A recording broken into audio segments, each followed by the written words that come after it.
Selamat pagi, saudara-saudara yang dikasihi Tuhan. Jumpa lagi pada hari Kamis tanggal 20 Agustus 2020.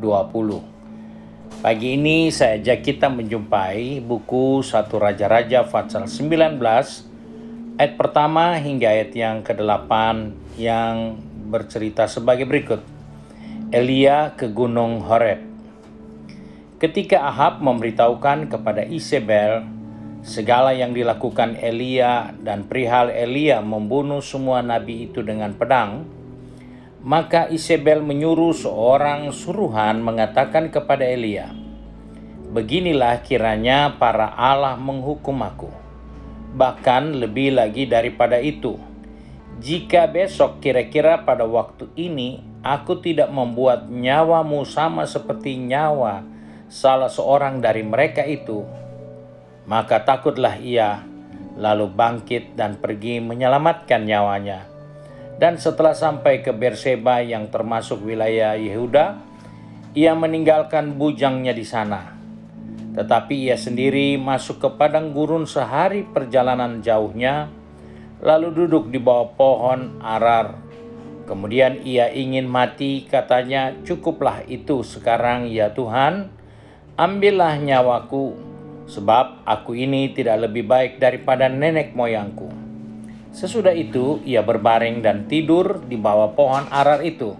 Tetapi tiba-tiba seorang malaikat menyentuh dia serta berkata kepadanya, "Bangunlah, makanlah." Ketika ia melihat sekitarnya, maka pada sebelah kepalanya ada roti bakar dan sebuah kendi berisi air. Lalu ia makan dan minum, kemudian berbaring pula. Tetapi malaikat Tuhan datang untuk kedua kalinya dan menyentuh dia serta berkata, "Bangunlah, makanlah, sebab kalau tidak perjalananmu nanti terlalu jauh bagimu." Maka bangunlah ia, lalu makan dan minum, dan oleh kekuatan makan itu ia berjalan 40 hari 40 malam lamanya sampai ke gunung Allah, yaitu Gunung Horeb. Puji Tuhan, kita menjumpai kisah bagaimana seorang nabi besar yang bernama Elia menghadapi persoalan.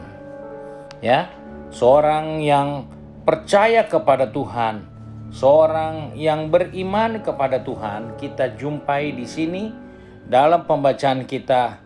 Elia menghadapi persoalan. Ya, dalam hidup ini seringkali kita bertanya, kenapa orang percaya, kenapa orang benar harus menghadapi banyak persoalan, banyak masalah, banyak penderitaan. Dan kita jumpa seorang nabi besar yang mengalami masalah, bukan karena tidak melakukan apa-apa, justru di puncak keberhasilannya, di mana dia telah membunuh sekian banyak nabi Baal, nabi hutan, dan karena dia membunuh, maka dia mendapatkan ancaman dari raja dan istri raja. Kita menemukan di sini Elia berada dalam posisi yang tidak nyaman. Kita menemukan suatu pengertian bahwa ternyata pencobaan atau penderitaan atau masalah akan menimpa siapapun juga tanpa pengecualian. Elia, nabi yang baru melakukan tugas yang besar, berdoa minta api dari surga turun bakar persembahan, kemudian membantai sekian ratus nabi Baal. Suatu pelayanan yang luar biasa. Namun Alkitab mencatat dia menjumpai masalah. Dia menyumpai ketakutan, dia menghadapi pergumulan. Sebab itu, kita menemukan hal ini mengingatkan kepada saya dan saudara bahwa pergumulan adalah hal yang harus diterima oleh semua manusia tanpa pengecualian. Hal yang kedua, kita lihat bahwa penderitaan yang dialami oleh Elia ternyata itu adalah atas izin Tuhan. Karena kita tahu yang memberi Elia makan dan minum supaya dia kuat adalah Tuhan mengutus malaikat untuk melayani Elia. Di situ kita menemukan bahwa bagi manusia yang mengalami pergumulan, bagi orang-orang percaya, orang benar yang harus menghadapi begitu banyak tantangan, ingatlah itu atas izin Tuhan. Itu tidak terjadi tanpa Tuhan ketahui, tapi atas izin Tuhan. Sebab itu, dengan demikian mengajar kepada saya dan saudara untuk bergantung terus kepada Tuhan. Karena Dia izinkan kita harus menghadapi ujian, maka Dia juga memberi kesempatan untuk kita bergantung kepada Tuhan. Baik untuk kebutuhan hidup kita, baik untuk makan minum kita, baik untuk keberhasilan kita, terlebih untuk keselamatan iman kita. Yesus pernah katakan tentang materi yang kita butuhkan dalam Injil Matius pasal 6 ayat 33. Jelas tentang keberhasilan Dia katakan juga di dalam Yohanes 15 ayat yang kelima. Di luar Aku kamu tidak bisa buat apa-apa. Dan dari segi rohani keselamatan kita butuh untuk bergantung penuh kepada Tuhan. Karena itu Tuhan izinkan pencobaan, Tuhan izinkan masalah, bukan untuk membuat kita menderita, tetapi untuk mempertajam sikap kita selalu bergantung dan berharap kepada Tuhan.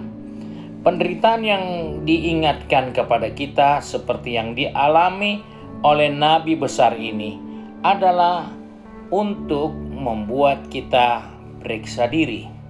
Karena ada banyak hal yang seringkali kita lupa. Ternyata Allah tidak lupa. Allah izinkan penderitaan untuk membuat kita periksa diri kita. Adakah hal-hal yang tidak benar? Ada hal-hal yang keliru yang kita lakukan. Sebab itu Tuhan izinkan penderitaan, pergumulan, masalah, ketakutan untuk membuat kita memeriksa diri kita. Ayub 36 ayat 8 sampai 10. Di situ Allah ingatkan bahwa Ayub ternyata di situ sadar akan kekurangan kelemahannya. Kita menemukan anak yang terhilang di dalam Injil Yohanes 15. Dia sadar bahwa dia salah sehingga dia mau kembali kepada bapaknya. Itu adalah nasihat-nasihat firman Tuhan untuk saya dan saudara, bahwa hal ini penting untuk kita supaya kita memeriksa diri. Ya, banyak kali kita sudah rasa kita sudah paling benar. Kita merasa kita yang paling baik, padahal Tuhan tahu siapa kita dan apa perbuatan kita. Sebab itu, pencobaan yang dihadapi oleh Elia mengajar kepada saya dan saudara, pencobaan, pergumulan, masalah akan menimpa siapa saja tanpa terkecuali. Dan pergumulan masalah yang Tuhan izinkan terjadi adalah untuk membuat kita bergantung penuh kepada Tuhan. Dan yang ketiga, penderitaan, pencobaan, pergumulan yang kita harus hadapi adalah bahagian untuk kita memperbaiki hidup kita sendiri. Sebab itu, mari pagi hari ini, saya tidak tahu apa yang sedang kita hadapi dan apa yang akan kita hadapi. Tapi milikilah pengertian bahwa kalaupun ada pergumulan, kalaupun ada masalah, kalaupun ada tantangan, itu membuktikan bahwa kita tidak akan lulus atau luput dari setiap masalah. Kita harus berhadapan dengan hal itu. Dan ketika kita berhadapan dengan hal itu, ingatkan dirimu ini karena kehendak dan izin Tuhan. Dan ketika kita berhadapan dengan hal-hal tersebut, itu adalah waktu untuk kita memeriksa keberadaan kita, apakah ada hal yang perlu kita perbaiki dalam diri kita. Mari kita satu di dalam doa. Kembali kami datang kepada Bapa dengan bersyukur, karena oleh kemurahan Tuhan hari ini Tuhan ingatkan kami melalui pengalaman seorang nabi besar yang berjumpa dengan pergumulan masalah dalam dirinya. Namun firman Tuhan mengingatkan, siapapun dia pasti tidak akan luput dari ujian, pencobaan, masalah. Dan kami percaya ketika pencobaan itu terjadi, Engkau mengizinkan supaya kami terus bergantung dan mengandalkan Tuhan. Dan ketika hal itu juga masih berlanjut, Engkau mengharapkan kami untuk memperhatikan sikap hidup kami. Mungkin ada yang tidak benar atau ada yang keliru supaya kami perbaiki. Sebab itu Bapa, sepanjang hari ini, baik yang akan bekerja, yang akan berbisnis, yang akan pergi belajar, dimanapun mereka berada, bahkan yang tinggal di rumah, Tuhan pegang tangan kami, atur langkah kaki kami, supaya kami sadar bahwa segala sesuatu dapat terjadi kepada siapa saja, dengan tujuan-tujuan yang mulia dari Tuhan, supaya kami bergantung penuh dan supaya kami memperbaiki hidup kami dari sehari ke sehari. Terima kasih Bapa untuk berkat-Mu sepanjang hari ini. Kami serahkan seluruh kehidupan kami, roh, jiwa, tubuh ini ke dalam tangan Tuhan. Kiranya Bapa di surga dipermuliakan dalam kehidupan kami. Kami berdoa di dalam nama Tuhan Yesus Kristus, Juru Selamat kami, majikan kami yang baik dan setia. Haleluya. Amin. Puji Tuhan. Saudara-saudara yang dikasihi Tuhan, kami mengharap saudara tetap untuk dapat meneruskan renungan ini kepada rekan-rekan yang lain. Dan bagi saudara-saudara yang sudah pernah menonton ini melalui YouTube, silakan saudara subscribe channel ini supaya saudara dapat mengikuti kegiatan-kegiatan selanjutnya yang berhubungan dengan pelayanan GPD Bethesda Makassar. Tuhan Yesus memberkati saudara sekalian.